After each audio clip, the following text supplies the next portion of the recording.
ኢትዮጵያ ስላለው ሁኔታ የጦርነት ኢኮኖሚ ብቻውን ይገልጸዋል የሚለው የሚያወያይ ነው። ቢያንስ በአጠቃላይ ያደጋ ጊዜ ኢኮኖሚ ልንለው እንችላለን። ቢኮዝ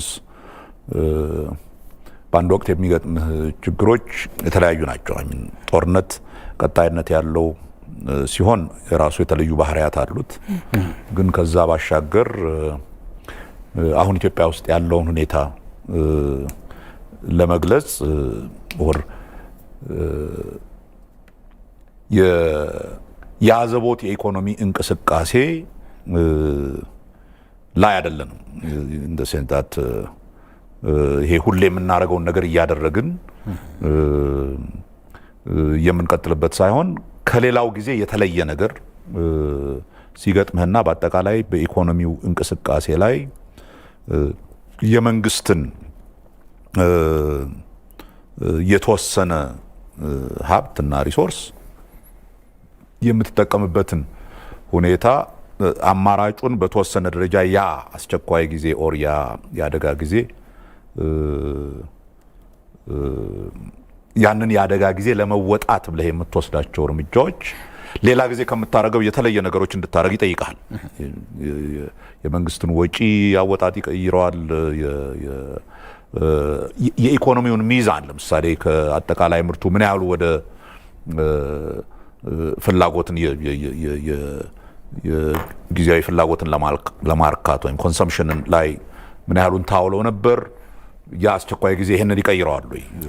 ለምሳሌ በጦርነት ሁኔታ ከአጠቃላይ ዓመታዊ ምርትህ ኮንሰምፕሽን የምትለው ፍጆታ የተወሰነ ፐርሰንት ነው። ሌትስ ሴይ 10-15 ነው። ዩዥዋሊ ወደ 67%ን የሚይዘው ኢኮኖሚ በብዙ ሀገሮች ኮንሰምፕሽን ነው። ያ ፍጆታ አስቸኳይ ጊዜ መጥቶብህ ድንገተኛ አደጋ በሚደርስበት ጊዜ ከዛ ወስደህ ወደዚህ አስቸኳይ ጊዜውን ለመወጣት ወደምታውላቸው ጉዳዮች ሪዳይሬክት አደርጋለሁ ወይም ትቀይሰዋለህ ወደዛ አቅጣጫ እንዲሄድ። ጦርነት ወይም ሌሎችም አደጋዎች ማንኛቸውም አደጋዎች በሚኖሩ ጊዜ በአንድ ማህበረሰብ ውስጥ ያ አደጋ የግድ የሚለው የኢኮኖሚ አጠቃቀም ለውጥ ያመጣል። ቢኮዝ ያ አደጋ የሚባለው ሁልጊዜ የሚሆን ነገር አይደለም። በድንገት የመጣብህ ነገር ነው። ያንን ነገር ካልተወጣህ የበለጠ ችግር ውስጥ እንደምትገባ ካወቅ ያንን ነገር መወጣት ዋና ኃላፊነት ይሆናል። ለምሳሌ ጦርነት፣ አሁን እኛ የገጠመን አይነት ጦርነት ከምንም ነገር በፊት ይሄን ጦርነት ማስቆም አለብህ፣ ይሄን ጦርነት ማድረግ አለብህ። አለበለዚያ ቀጣይነት ያለው ውድመት ነው እያስከተለብህ መሄዱ። ስለዚህ ያለህን ሪሶርስ በተወሰነ ደረጃ ወደዛ ጊር ታረጋለህ። ከፍጆታ ከምናምን ነገር ወስደህ ወይም ከኢንቨስትመንት ከምናምን ወስደህ ወደዛ ታወራለህ። እና እንደነኛ አይነት ሁኔታዎች በአጠቃላይ የአደጋ ጊዜ ሁኔታዎች እንደ ቀጣይነታቸው ምን ያህል ይቆያሉ ምናምን የሚለው ሁሉ ማተር ያደርጋል። የአደጋ ጊዜ ሁኔታዎች የሚያደርጉት አጠቃላይ የኢኮኖሚ እንቅስቃሴህን አቅጣጫ ያ አደጋ እስኪያልፍ ድረስ ለየት ያለ አቅጣጫ እንድትከተል የሚያስገድዱ፣ ስለዚህም የአዘቦት ጊዜ የኢኮኖሚ እንቅስቃሴ ሳይሆን ከዛ ለየት ያለ የኢኮኖሚ እንቅስቃሴ በሚገጥም ጊዜ ነው ይሄ አደጋ ኢኮኖሚ የምትለው።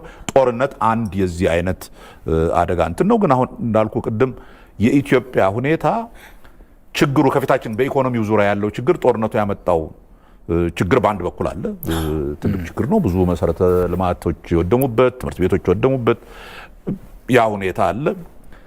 መንግስት ለጦርነቱ ሌላ ጊዜ ለምሳሌ ለወታደራዊ ፍጆታ ከሚያውለው የበለጠ ማውጣት ይገደዳል። ግን የገጠመን ችግር ከዛም በላይ ነው። በተወሰኑ አርብቶ አደሩ በሚኖርባቸው አካባቢዎች፣ በቆላማ የሀገሪቱ አካባቢዎች የተወሰነ የድርቅ ችግር አለብን።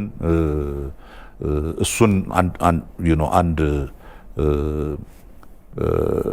ለዛ አስቸኳይ ጊዜ መልስ የሚጠይቅ ስለሆነ በተወሰነ ደረጃ ሪሶርስህን እዛም ላይ እንትን ማድረግ አለብህ።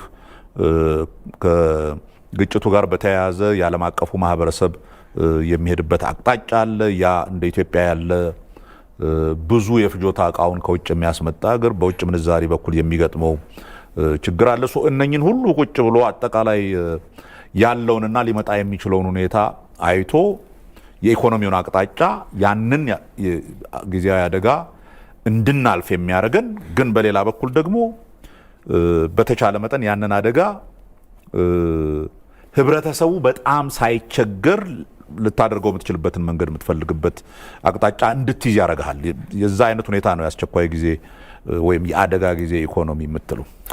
እዚህ ውስጥ አሁን ባለው ሁኔታ ምን ተገነዘቡት? ሰው መንግስት እንዴት ያዋል የሚለውን ውጭ ያለው ሰው ሁሉም ነገር ከራሱ ኪስና ከራሱ ገቢ ከራሱ ኑሮ ጋር ነው የሚያየው። ግን በመንግስት በኩል አሁን እንዴት ነው እየተሄደ ያለው? አንድ አመት ማስቆጠር ቀላል አይደለም በዚህ አይነት ሁኔታ ውስጥ ነው። በሁሉም ይሄ በመጀመሪያ መለየት ያለብን ይሄ እንዲህ አይነት ሁኔታ ሲያጋጥም በኢትዮጵያ ውስጥ ብቻ የሚሆን ነገር ሳይሆን በአጠቃላይ ኢኮኖሚውን እንደገና ሪአጀስት የማድረግ ስራ ሁሉም ሀገሮች ይሰራሉ። የታወቁ ችግሮች አሉ። ለምሳሌ እንዲህ አይነት ግጭት ወይም የአደጋ ኢኮኖሚ በሚመጣ ጊዜ የሚቀየሩ ነገሮች አሉ። ለምሳሌ የመንግስት ፍጆታ ከሌላው ጊዜ በጣም ይጨምራል። ከህብረተሰቡ ኮንሰምፕሽን ይዞታ ከሚጨምረው በላይ እንደውም ከዛ ቀንሰህ መንግስት ማውጣት ያለባቸው እነኛ አሁን ለምሳሌ የአደጋ ጊዜዎች እንትን ላይ መንግስት ነው የሚረባረበው። በአብዛኛው የመንግስት ኤክስፔንዲቸር ወይም የሚያወጣው እንትን ይጨምራል። ያንን ለማድረግ ብዙ ሀገሮች በእንዲህ አይነት ሁኔታ ላይ ታክስ ይጨምራሉ። ያንን ለመክፈል መንግስት እንዲችል ለማድረግ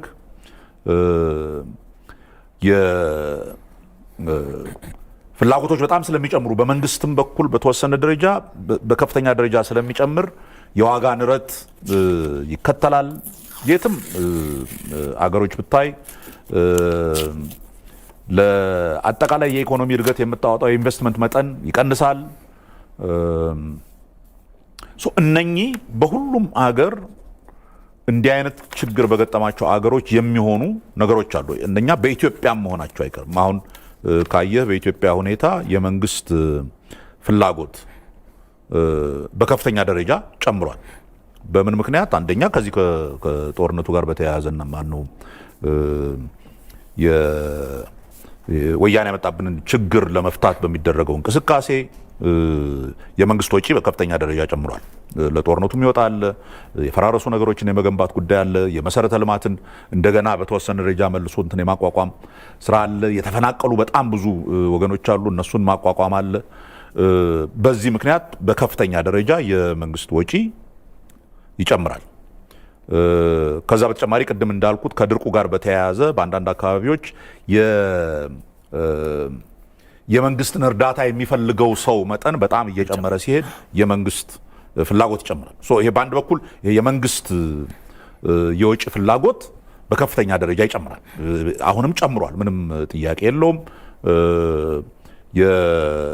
ከዚህ በፊት ይሄንን ሳይታሰብ መንግስት ይዞት የነበረው ባጀት አሁን ላለው ሁኔታ የሚመጠን አይደለም። በተወሰነ ደረጃ ያንን ባጀት ሪቫይዝ ማድረግ ይፈልጋል።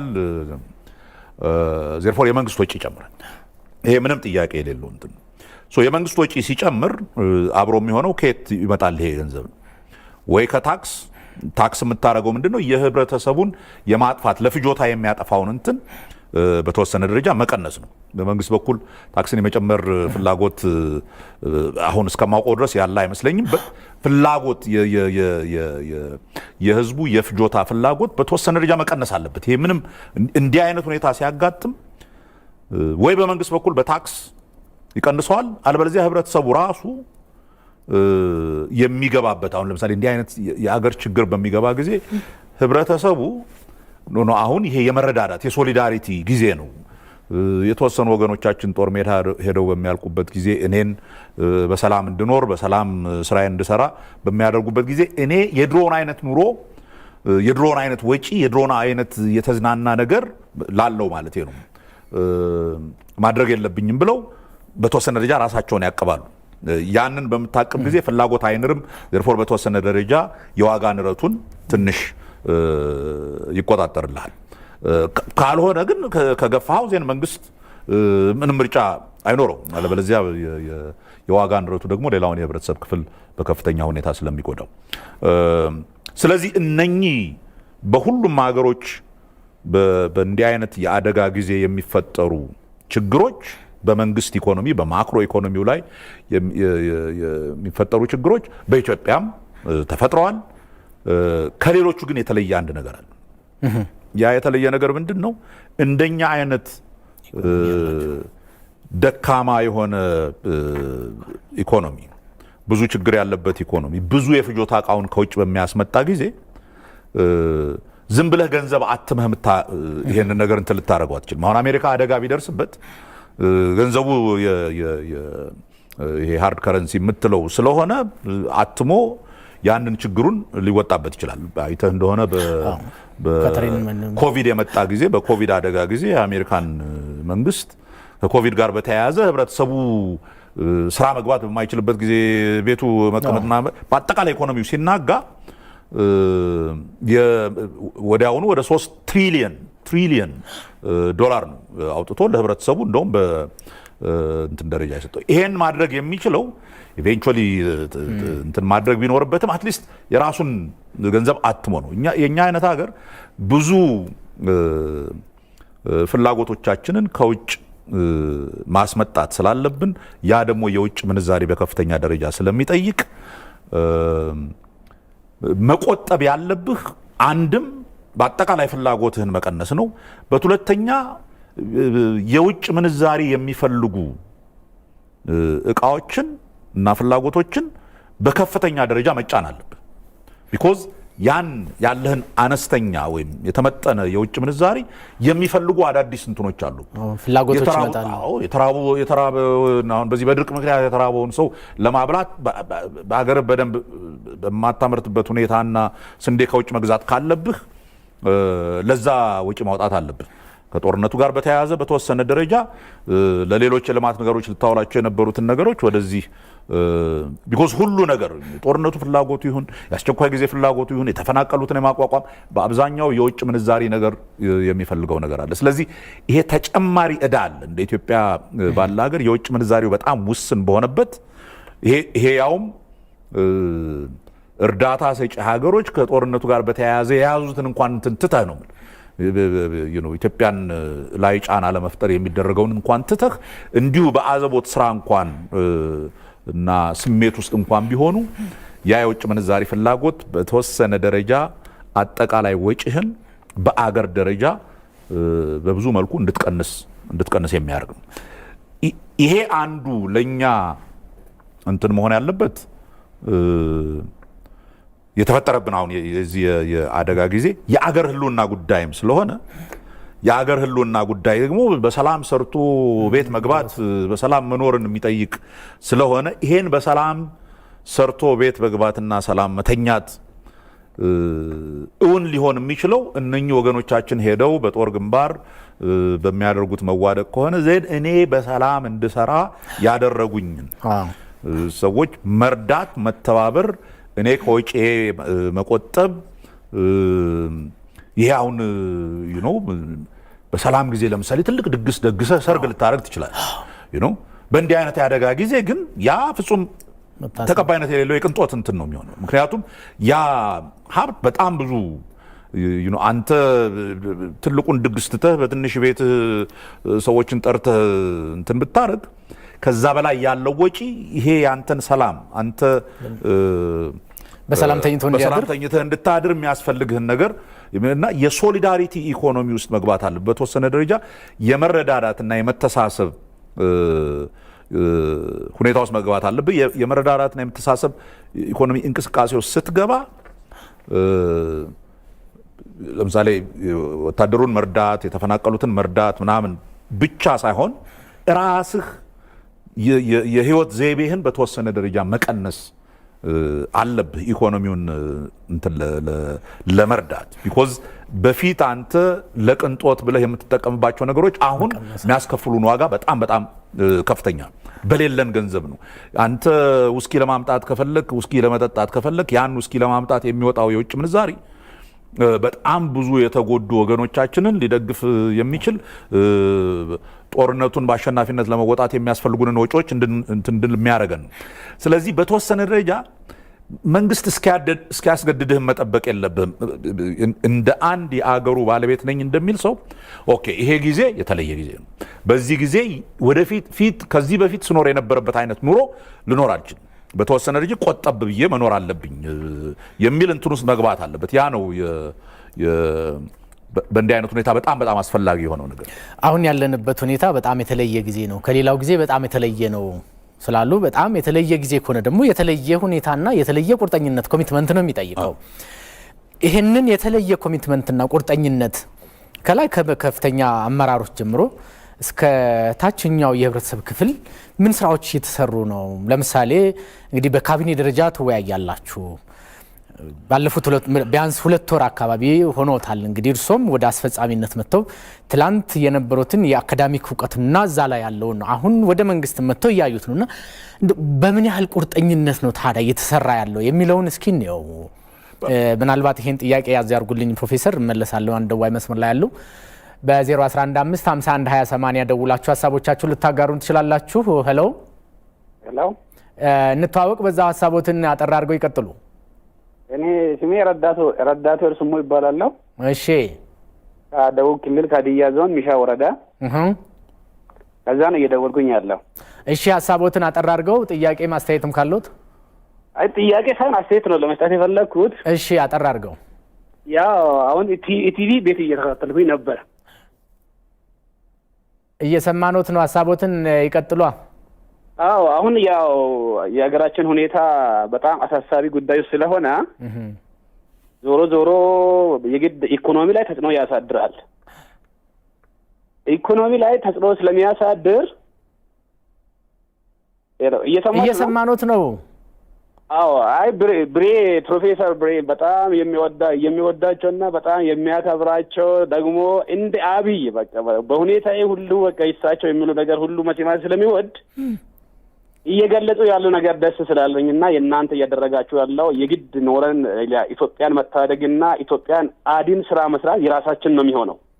እሺ። እና ስለዚህ ምንድነው ማድረግ ያለብን ኢኮኖሚ ላይ አሁን እኔ በፊት ደርግ ዘመን እየተደረገ የነበረው ኢኮኖሚ ለማሳደግ ደርግ እየሰራ የነበረው አንዳንድ ከዚህ በፊት የነበረው ታሪክ ሲያነብ አገራችን ኢኮኖሚ ራሳችን ነው እያሳደግን ነበር ነው። አሁን በዚህ ጊዜ ላይ ወጣቱ ሲወልድ ስላንትቶ ወዴት ነው እየሄደ ያለው? ወደ ጨዋታ፣ ፑል ቤት፣ ጫት ቤት ምናምንና ሁሉም ወጣት ሳይሆን ወደ ግንባር የዘመቱም እንዳሉ አገር ወዳድ የሆኑ ወጣቶች እንዳሉ በእነሱ መሀል ደግሞ ምናልባት በጣት የሚቆጠሩ ሊኖሩ ይችላሉና ሁሉንም አንድ ቅርጫት ውስጥ ባንከት። አዎ እሱ ጥሩ ነው። ስለዚህ ሁላችንም አሁን ግንባር ላይ ያለ ሁላችንም እየተዋገን ስለሆነ ስለዚህ ምንድነው ማድረግ ያለብን? የቀረን ሰዎች በስራ ላይ መገኘት አለብን። ስራን እየሰራን ኢኮኖሚያችን እያሳደግን እንደገና እነኚህ ጽንፈኛ የሆኑ ህወሓትን መታገል የምንችለው በሁለመና ብቻ በጦር ግንባር ሳይሆን ግንባር ላይ ያሉትን ለመደገፍ እስከ ቀበሌ ድረስ ያለነውን ሁለመናችን አስተካክለን ከሰራን እነኚህን ጦር ኢኮኖሚን ቢሆን ካልቸራሊ ኢኮኖሚካሊ ፖለቲካሊ ያለን ሁላችንም ለቀጣይ ትውልድ ለማሸጋገር የዛሬ ድክመትን ሳናይ በርትተን ከሰራን ሁሉንም ነገር ማለፍ እንችላለን። ስለዚህ አንድነት በተጠናከረ ኃይል ቆመን መታገል ግዴታ ነው የሚሆነው። በጣም ጥሩ እናመሰግናለን ስለደወሉልን ፕሮፌሰር። ወደ እርሶ ልመለስ። እንግዲህ በችግሩ ልክ ነው ወይ? የተለየ ሁኔታ አጋጥሞናል። የተለየ ቁርጠኝነትና ተነሳሽነት ደግሞ ይፈልጋል። ለዚህ ሌላው ግንባር ላይ የራሱን ህይወት እስከ መሰዋት ሄዶ እኛ ደግሞ እዚህ የምንሰዋቸው ፍላጎቶችስ በዛ ልክ እየተሰሩ ነው ወይ የሚለውን እንየው እስኪ። አዎም አይደለምም ነው መልሱ። በብዙ መልኩ ከዚህ በፊት የነበረው የኢትዮጵያውያን ስሜትና የመረዳዳት ፍላጎት ምናምን ስታይ አሁን በእጅጉ በዚህ ሁኔታ ምን ያህል እንደ አገር ገደል አፋፍ ላይ እንደደረስን በደንብ ካወቀ በኋላ ህብረተሰቡ በአገር ውስጥም ሆነ በውጭ የለ ይሄ ነገር መቆም አለበት፣ ይቺ ሀገር በዚህ መልክ ወደፊት መሄድ የለባትም ብሎ ያንን ለማስቆም የሚወስደው የመተባበር እርምጃ በጣም ጥሩ ነው። በአንድ በኩል ይሄንን ታያለው። በሀገር ውስጥም በውጭ ሀገርም ያሉ ኢትዮጵያውያን ይሄን ነገር ለመከላከል የወያኔን እንቅስቃሴ ለማስቆም ወደኋላ ለመመለስና ለአንዴና ለሁሌም ሁለተኛ በዚህ አይነት መልክ እንዳይደገም የሚደረገውን እንቅስቃሴ ለመደገፍ ጦሩን ለመቀላቀል የሚወጣው የወጣት ብዛት በጣም ከፍተኛ ነው። ጦሩን ለመርዳት የሚደረገው እንቅስቃሴ በሁሉም በኩል ከዚህ በፊት ካየነው በጣም ከፍተኛ ነው። በግፊት ወይም በምናምን ሳይሆን በገዛ ፈቃደኝነት ነው እየተደረገ ያለው። ይሄ የነበርንበት ነገር ምን ያህል አደጋ ውስጥ እንደከተተን ይሄ ደግሞ የገጠመን ባላንጣ ወያኔ የሚባል ባላንጣ ምን ያህል ሀገሪቱን ሊያፈርስ እየተንቀሳቀሰ እንደሆነና የዚህ አገር መፍረስ ሊያመጣ የሚችለው አደጋ በደም ሰውን አንቅቶታል። በዛ ምክንያት ብዙ እንቅስቃሴ እያየን ነው። ግን በዘልማድ የምናገራቸው በሌላ በኩል በዘልማድ የምንሰራቸውን ነገሮች ለማቆምና ለመቀየር ገና ብዙ እንትን እያደረግን አይደል። በእንዲህ አይነት ሁኔታ ላይ ያለ አገር ሊያደርጋቸው የሚገባ ይሄ አላግባብ የሆኑ የቅንጦት ወጪዎች ምናምኖችን በእንዲህ አይነት ጊዜ እኮ መቆጠብ ነው። በቃ አገር ችግር ላይ ነው፣ ይህን አገር መታደግ አለብን ካል ድሃው ብቻ አይደለም ለዚህ እንትን ማድረግ ያለውም ገንዘብ በመርዳት ብቻ አይደለም። የሚረዱ አሉ ብዙ ባለሀብቶች። አወጣጣችን፣ አኗኗራችን፣ የምናደርገውን ነገር ሁሉ እያሰብን እንድናደርግ የሚጠይቅ ጊዜ ነው። እኔ ይሄንን ነገር ዛሬ ውስኪ ባልጠጣ ምን ሆናለሁ? እኔ እኮ ውስኪ እንድጠጣ ሰላም የሰጠኝ ይሄ ከጎኔ የነበረው ወጣት ልጅ ሄዶ እዛ ህይወቱን ስለሰጠ ነው። ዜርፎር ይሄ ይቅርብኝ። እስኪ ይሄንን በጦርነቱ ለሚሳተፈው ይሁን ለተፈናቀለው ይሁን ለዘማች ቤተሰብ ይሁን ላውል የሚል ኢንቴንሽናሊቲ ይሄ አስቦ ማድረግ የሚጠይቅ ጊዜ ነው። እዛ ውስጥ አልገባንም። ደግሞ ይሄ የሚጠይቀው ለአሁኑ ብቻ አይደለም። ለሚቀጥሉት 2-3 ዓመታት ይሄንን አገር ኢኮኖሚ መልሶ ለመገንባት ብዙ ወገብ ቀበቶ ማጥበቅ ይጠይቃል። ከዚህ በፊት ስናደርጋቸው የነበሩት አይነት ወጪዎች እንደ ልባችን የምናወጣበት ጊዜ አይደለም እና ለዛ በስነ ልቦና ደረጃ መዘጋጀት አለብን።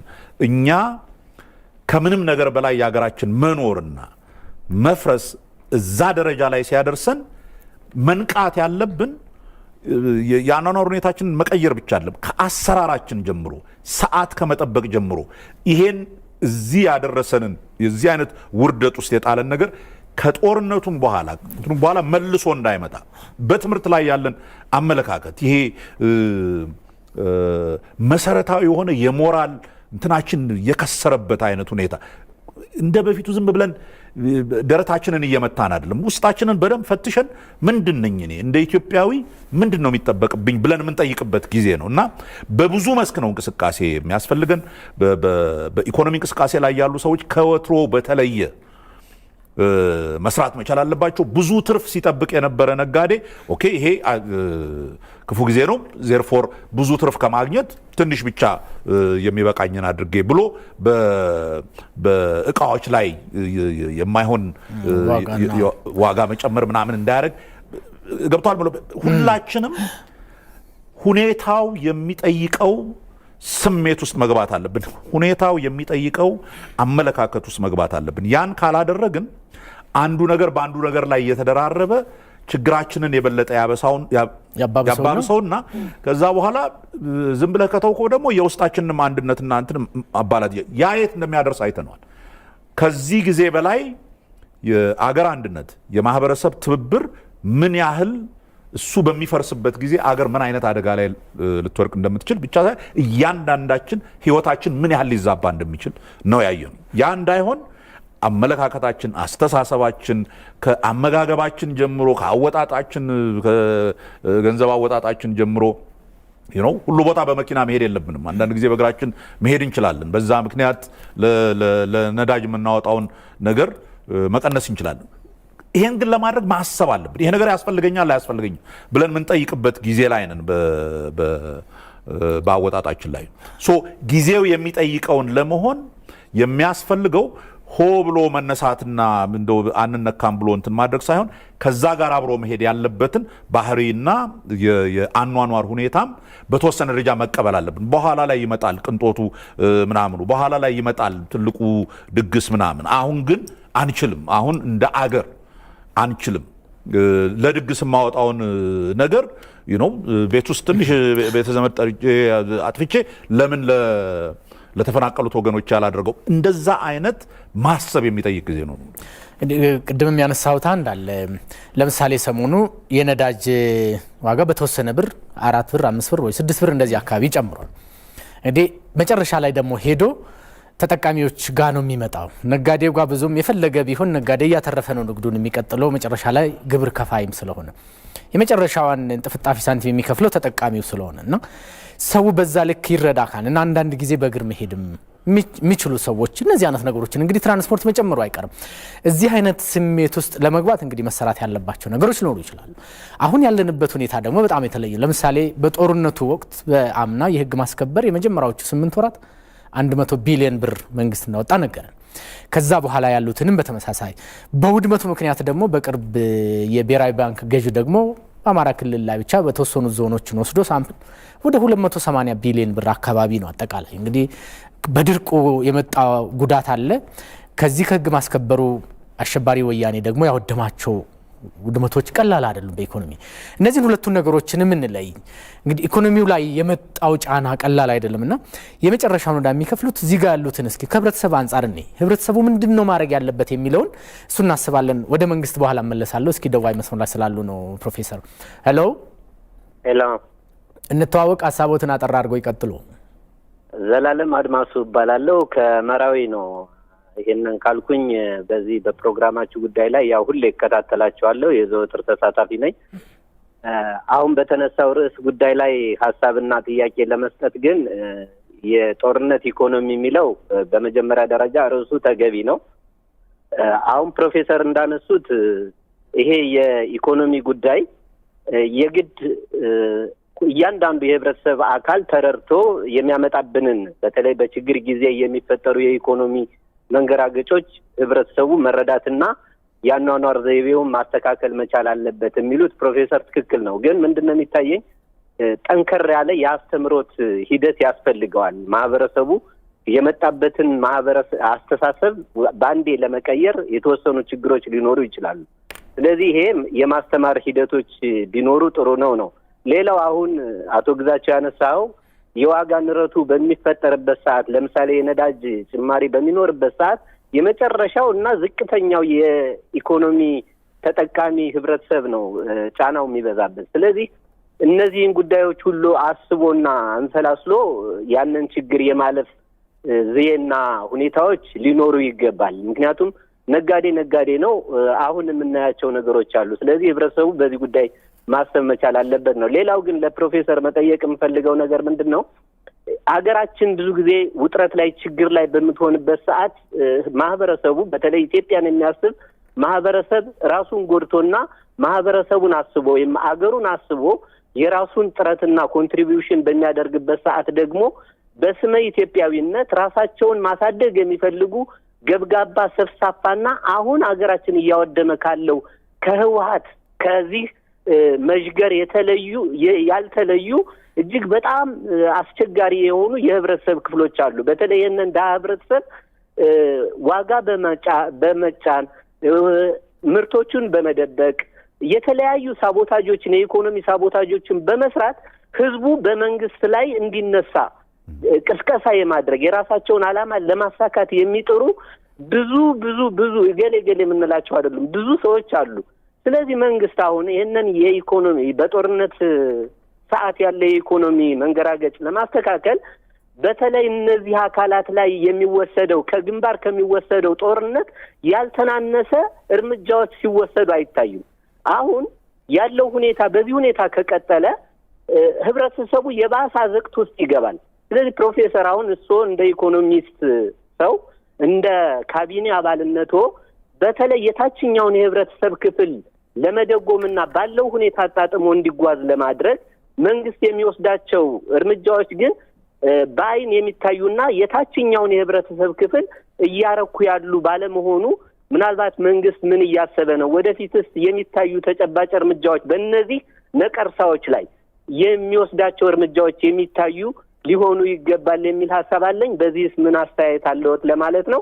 አመሰግናለሁ። እናመሰግናለን። ክቡራትና ክቡራን ተመልካች አድማጮቻችን በኤፍኤም አዲስ 97.1 በኢቢሲ ማህበራዊ ትስስር ገጽ እንዲሁም በዩቲዩብ ፕሮግራም መከታተል ትችላላችሁ። ፕሮፌሰር እንግዲህ ቅድም ያነሳሁት አለ የታችኛው ጋር ነው የምንመጣው፣ ከዛ ወደ መንግስት እመጣለሁና አሁን ደዋ የጠየቁትን በኋላ እንመለስበታለን። ቅድም ያነሳሁት ጥያቄ ነበረ። በተለይ ከህብረተሰቡ አንጻር እኔ እነዚህ ነገሮች ይቅሩብኝ ከተደገሰልን የጥፋት ድግስና ከተጋረጠብን አደጋ አንጻር ይሄ ቢቀርብኝ ይሻላል ወይም ደግሞ ከዚች ትንሽ ልቆጥብ የሚል አስተሳሰብ እንዲመጣም ለማድረግ አንዳንዴ በእግር መሄድም ቢያስፈልግ ብለዋል እርስዎ። በመጀመሪያ ነገር ልጨምር፣ ጠያቂው ካሉትም አንተ ካልከው ይሄ አሁን ያለንበትን የኢኮኖሚ ሁኔታ በሚመለከት ስናወራ ይሄ ከጦርነቱ ከድርቁ በዛ ምክንያት ከተፈጠረው እንትን በተጨማሪ አንድ የገጠመን ሌላ ነገር ይሄ ዋና የምንፈልጋቸው በተለይ ለምሳሌ ለገበሬው ለትራንስፖርቴሽን ለምን ከውጭ የምናስመጣቸው እቃዎች በሚገርም ሁኔታ በዓለም አቀፍ ደረጃ ዋጋቸው በጣም ጨምሯል። አሁን ማዳበሪያ ከ100% በላይ ነው